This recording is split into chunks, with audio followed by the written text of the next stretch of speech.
everybody and Merry Christmas. I asked on YouTube and on Instagram recently for some festive questions, and my goodness, did you guys deliver.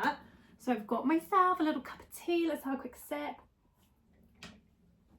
The fire is lit because it's freezing today. I got my festive candle on, festive jumper. I did have a festive hair clip in, but I decided my hair looked better without it. And I'm going to answer all of your questions. There was a lot of them. I'm hoping to get through them all in one video. I've got them all saved on my iPad over here. So let's have a little look. Okay, there's a lot of questions. What do you do Christmas Day? What are your plans for Christmas Day? Are you hosting Christmas dinner this year? So I'm going to sort of answer all of those in one big chunk now. So we're going to have a Christmas Eve party this year.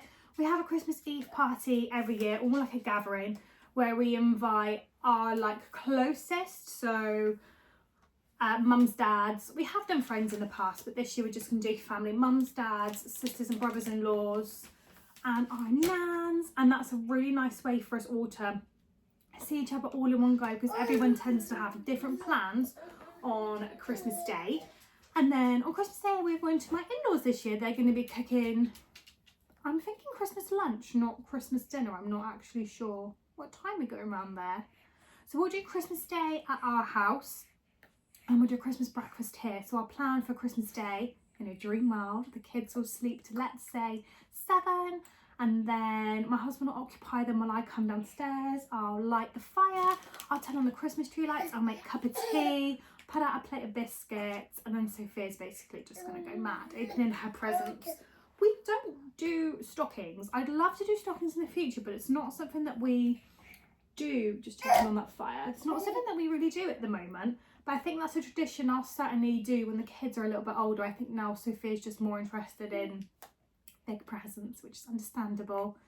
And then after that, we'll get straight into breakfast, which is usually salmon and eggs, or I know some years we've had fried egg sandwiches, which we absolutely love. And then we'll get ready, put on our Christmas outfits and go to my in-laws for lunch. And then I think after that, we'll just come back here ourselves. It'll probably be just our slot. I know my dad's hosting this year, so he'll be knackered afterwards and just want to probably sit in silence for a little bit. And my sister-in-law and brother-in-law will be down, my mother-in-law's. So we'll see everybody then, and then we can just chill. Hopefully the kids will play and my husband and I can just put our feet up and watch whatever's on festive telly this year. I feel like everybody's looking good. So what else have we got? I want to make Christmas extra special for my little boy this year. Any tips? Honestly, I think that depends on how old your little boy is. But I think, judging by what, Mattel's just lost his toy. There you go. I honestly think take loads of photos, because I'm just rolling a ball back and forth with Matteo. Yay! Because if he is anything like Sophia is when she's older, I'm still trying to keep my eye on my fire at the same time. I've got some massive logs and they're really hard to catch a light. So yeah, take loads of photos, because Sophia is absolutely obsessed with looking at photos from previous years. That's all she ever, egg boxes make really good kindling. That's all she ever wants to do, and she loves to reminisce. And I honestly think, I know it's really nice to invest in new Christmas decorations every year, but I think in keeping with tradition, your kids will remember the same decorations coming out every year. Everything for them will start to feel nostalgic. So I would say invest in some really nice, meaningful decorations that you can bring out year on year, that your children can then really associate with Christmas. Don't get me wrong, I love Christmas and I love going overboard and I love buying decorations, but I think it is really nice to bring out the same things year on year. I hope that answered that question nicely. What else have we got? What food prep do you do before Christmas to get ahead? My gosh, as much as I can. I think there's a lot of focus on the big day, and for that, one of the best things you can do is make your Yorkshire puddings in advance, freeze them, and then you can just pop them in the oven on Christmas Day. And what's the other thing I thought of? Oh, prepare all your vegetables the night before, like your carrots, broccoli, potatoes, chop them up, peel them, and then just leave them in your saucepans full of water. And that's one big job you don't have to do on the day. You can just literally turn them on to boil and you can get going. As for that, well, I also like to really think ahead. It's not just a big day, it's the whole event. So I will make sure that I've definitely batch cooked something like a cottage pie or a bolognese for one day when I just cannot be bothered to cook. I will make sure that there are some frozen like pancakes or waffles in the freezer. Both the recipes for those are on my website and they freeze beautifully. Oh, Mateo's like rolling a ball around and catching it, and he is adorable, occupying himself down there. How do I like to freeze in advance? Gravy. Now I can't claim this to be my recipe in the slightest, although we will adapt it, but the Jamie Oliver Get Ahead gravy, where he roasts down loads of like chicken wings and stuff, you must check that out. That recipe is so good, and we do that every year for our gravy. And I wonder if we'll do it this year and bring it with us on Christmas Day. We are bringing the turkey with us on Christmas Day, but maybe they will let us bring the gravy too, because it is a really good gravy. Mateo's ball that he's playing with is just completely rolled somewhere where he won't get it, and because he's so quiet, I'm just going to get it for him quickly. Should we sit you back up? Hello. And then get you your ball. There. Okay. I'm back, and I will also take this opportunity to sip my tea again and get my hair out of my mouth. The dog's also just at my feet in front of the fire, and everything just feels so lovely. We had the coldest, windiest walk today, so now to be all settled in front of the fire just feels lovely. Okay, what is your favourite Christmas dessert?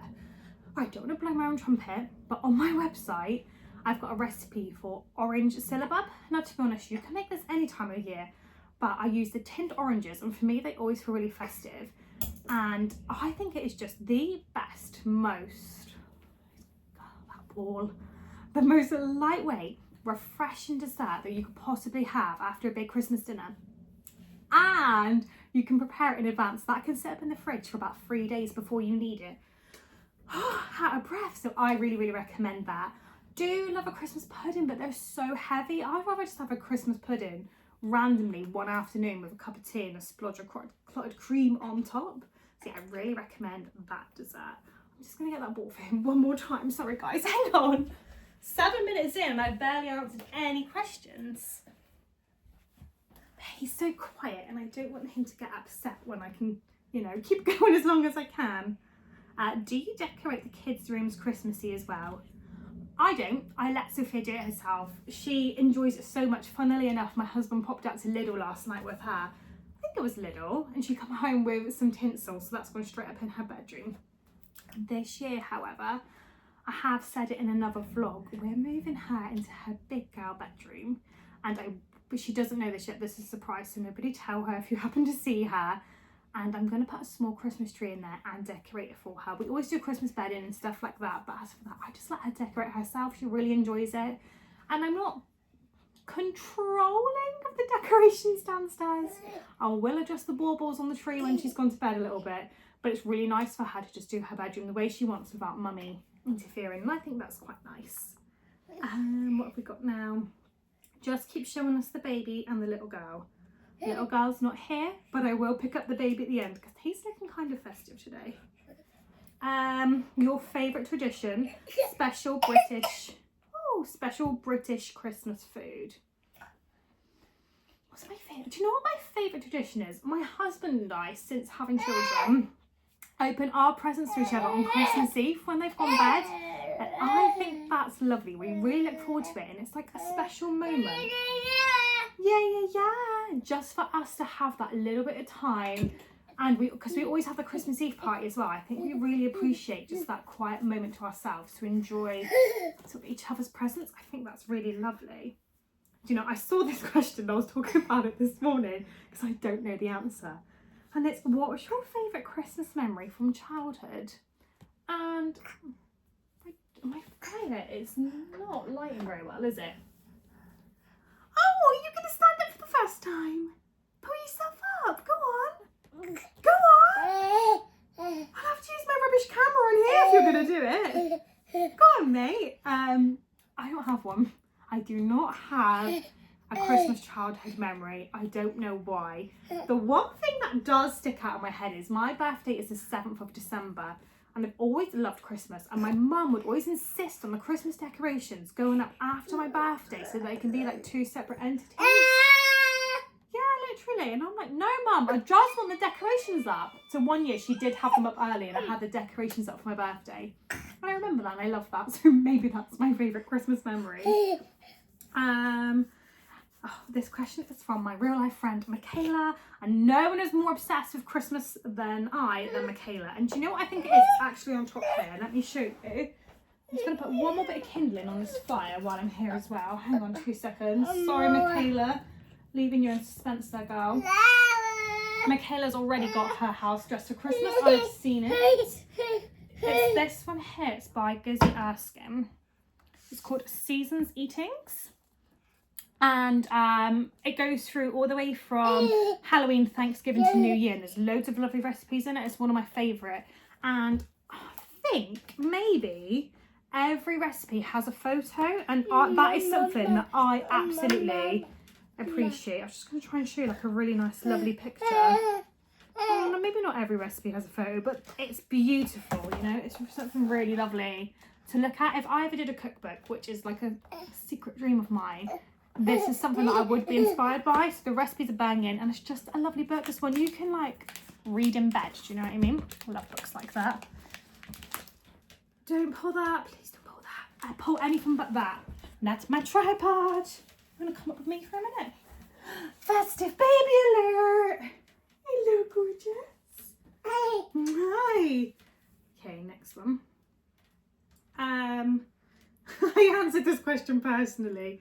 Is the Lakeland bread maker really worth it? Really want a bread maker? Yes, it is. I will link the one I use down below. It's a small one and it does enough for, Mattel's not particularly in bread, but for my family of 3 for 2 days, and then I'll just make another one. Yeah, I think it might go on Black Friday offer, so it might be worth having a little look. I think they're only £70 full price, and quite often they seem to go on offer for a little bit less. But my gosh, yes. The bread, we always use the sandwich one, so the sandwich section of it, and that makes the softest loaf ever, and we just absolutely love it. Right. Yeah, it's worth it. Long and short, it's worth it. Are you getting any new Emma Bridgewater this Christmas? Maybe. I didn't get any last year, I don't think. I think I might have got one bit, which was the gravy boat. My financial priorities have just changed, if I'm honest. I think if someone said, here's £100, I wouldn't spend it on Emma Bridgewater now. I'd love to spend it on Emma Bridgewater, but he'll probably need vests, he'll probably need baby grows. Sophia genuinely needs tights, but no one does tights for a 9-year-old unless they're school tights. My gosh, if anybody knows where I can get her just some nice tights, just let me know. Like, there's other things that I just want to buy, which honestly give me probably more joy.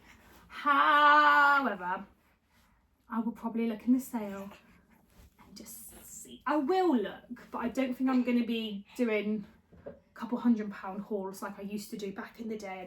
My priorities are a little bit different at the moment. Doesn't mean I don't want to, it's just, I think I'm being sensible. And it says, what family traditions do you have for Christmas with Sophia and Matteo? I think I've probably covered this quite a little bit. Hello. Already. Obviously I've got nothing for Matteo because it is his first. Yes, you can say mama now. It's his first Christmas, and I think I'll probably circle back on that question maybe in a year or two when we've really got some traditions in place. Next question is not festive, but what hair dye do you use? It is the perfect chocolate brown, and thank you so much, Louise, because I dyed my hair like a coppery colour maybe about 5 or 6 years ago, and I just could not get the copper to fade no matter how many times I put the perfect ash brown on it. So I'll insert a little picture of it here. I think it's a L'Oreal one. It's usually on offer in the supermarkets. I find Tesco always have it cheaper and Sainsbury's have it on 2 for, do you know what I mean? And it's really good. And hang on, sorry. I really like it, and my hair's probably in the best, I know I've chopped loads of it off, but it's probably in the best condition it's been in. Absolutely ages to switch into this hair dye. So yes, highly recommend. Best mince pie recipe, please. I will honestly say I've got a recipe on my website. Delia does the best filling. If I'm honest, use Delia's recipe And then I feel like my pastry is pretty good. The secret is a little orange zest in the pastry, so I will link that below for you. But truth be told, unless you're making ages in advance and you've got it to your, I think mince pies are so, like, I like mine to be quite citrusy. Some people like theirs to be marzipan-y. That is down to massively personal taste. And you know what, you can get really good jars these days. So unless you've really got the time and you just fancy being super festive and making your own, go for it. If not, get a jar, but do make your own pastry. I think if you're going for savoury pastry, buy it. Sweet pastry, make your own, especially for mince pies. Put a bit of sugar in there, a bit of zest. And same person, hello Lil, I know you, says, what do you put in your children's Christmas Eve boxes if you make them? See, we don't, because we usually have the Christmas Eve party. However, I do give Sophia like a present or something on Christmas Eve, because obviously we're prepping for that, and I feel like we neglect her like a little bit because we're just desperately trying to get ready. Not that she could care less, because we give her a present. And this year I've ordered loads of random like bits and bobs. She just likes small tat as much as it kills me to say it. She just loves tat, and I've ordered loads of tat for her to play with. And Matteo was really easy to occupy, just put on Miss Rachel, he'll be fine. But again, I think if our life changes in the future, I would love to do Christmas Eve boxes, and I think it would be simple: PJs, mug, hot chocolate, book. I don't think you need to go too overboard, but that's probably what I would do off the top of my head in the future. Maybe chocolate coins as well. Chocolate coins are always nice. Lots of questions about traditions. I love this question. If you could move house, what would be your dream house and dream kitchen? I don't get a lot of sleep, and sometimes when Matteo goes to sleep, I can't switch off because I'm not used to sleeping. So I've got my dream house in my head designed to a T. I don't know if you have ever heard of oak rights. So they are like oak houses that you like self-build oak houses. And I think they are frigging gorgeous. They are 10 out of 10. And I always say to my husband, I will self-build if we win the lottery. And I'm forever looking at plots of land for sale. Like, I just need to move. We live like sort of middle to outskirts of Plymouth, and it's kind of nice, but it's just not for me. I need quiet. I need there to be a random plot of land on the edge of a quiet village that I can buy this self-build on. And I would make it all one level. I don't know what type of flooring I'd want. If I can remember the name, I'll put it here. And it'd have all the same flooring throughout with area rugs. I'd have a massive kitchen with a lantern roof extension, so you've got that glass over the dining table. I'd have a ridiculous size Aga. I'd have the normal Aga, and I'd have it stupid size. I'd have probably Delft tiles behind it, or you know, you can get those like antique mirrors with like splatters on, maybe that behind it. I'd flip between one in a red Aga and then a cream Aga. I think I would want, you know, like the handles I've got now, but bigger, like on the doors. The cabinet colour would be like a pale green, I think, regardless of the Aga colour. It will be one level. We'd have a log burner still in our, we'd sort of live in the main kitchen dining area similar to we do now, and then we'd have another living room with a log burner in it too, that we'd sort of like retreat to in the evenings. And then I'd have like another wing. Sorry guys, if you're not interested in this, but I've started now. And then I'd have another wing where all our bedrooms are, so we're all quite close to each other, and a little guest wing as well. And I'd have a laundry room down there as well, and I think also I would do probably no wardrobes in the room, but one big like communal wardrobe utility laundry room. And like the porch out the front would have like a bench with like logs underneath, and I'll just stop there because I could probably go on for absolutely ages yabbering about that. My fire is burning, but it's just not glowing very orange. Right, moving on to the next question. Where do you buy Emma Bridgewater plates from? Do you buy them new? You have a huge tiny collection. Yes, I do. I do try and buy Emma Bridgewater when it's in sale, because ultimately they always have sales on. And unless I think, oh my goodness, I can't live without this in case if it sells out by sale, then I'll buy it. I also do get a lot from eBay, because I feel like I'm supporting likewise people who perhaps need the money or don't love that particular item anymore or want to buy new stuff for their collection. So it kind of makes me feel good. And I've only ever found one Emma Bridgewater item in a charity shop, and it was recently, and it was a plate. I'd love to find more, but you just don't seem to really get any of it down here. When did I start collecting? Probably when we moved into this house. I had a small collection in our old house. It was a really small, adorable house. Kitchen was super tiny, and I just didn't really have the space for it. I had a big cookware collection in the old house, but not so much the kitchenware. And then when we moved into this house on January the 5th, 2019, I just went big. I just didn't stop from that moment on, and I love it. And where's Wigan Pine furniture from? Some people might think it's dated now, but I love it. And yay, I love it too. And I got it all from, I think it's called Devon Pine and Oak, and we got everything from there. Like all our bedroom furniture that's pine, we all got from there. And it's one of those things that you buy once and then you never buy again, because it's such good quality. And everything else I've saw secondhand. The only thing I think that's not secondhand in this whole house is the purple sofa in our dining room and the kids' future bunk beds. Come on, fire! Now only that side's lit and this side's not lit. Normally I'm great at lighting a fire, but these logs we've got are so big and they're so hard to catch. What is your favourite Christmas recipe to make from your Christmas cookbooks? Oh gosh, I don't know. It's very good. Ow, thank you, darling. I don't know, but do you know what that house just made me think of? It's probably the best Christmas present I've ever received. So if that's a question, I'll answer that at the same time. Jamie Oliver has, in one of his books, it's the ultimate hot chocolate, and he makes it in one of his programs. He's outside in the garden and he dips waffles into it because the hot chocolate is so thick and lovely. And every year I say to my husband, oh, I want to make that. It looks so delicious. And one year he made it for me, and I think, honestly, my husband always buys me such wonderful gifts, but that gift I think was the most thoughtful thing he's ever done and I've ever received. But I don't know if he did it wrong, but it wasn't very nice. It was really horrible. I don't know. And every time I tried to eat it, I was like, oh, I don't like it.